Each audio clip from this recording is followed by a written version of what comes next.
Thanks so much for joining us tonight on 12 News at 10 o'clock. Happy Thanksgiving to you and your family. I'm Rachel Cole.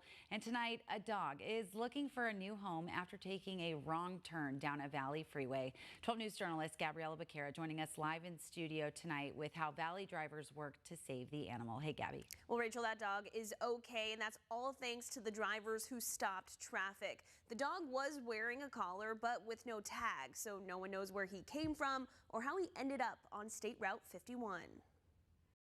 The twists and turns of Arizona's busiest freeway interchange is about the last place you'd expect to find a dog. Everyone just zooms by, and that's kind of the last thing you're thinking about. But the transition from Interstate 10 to State Route 51 is exactly where this dog ended up earlier this week. Absolutely no way is this little guy just going to be running and gonna get hit. Like, I just could not accept that. Lucky for him, I just start sprinting down the highway. Grace Gompers didn't just drive by. He looks back at me and then he just goes faster. With traffic at a standstill, Everyone stopped their cars. Literally, it was like a whole ordeal. Grace eventually did catch up to the dog, but he bit her hand. He just had pure fear in his eyes, and I don't blame him for biting me. He just was in fight or flight.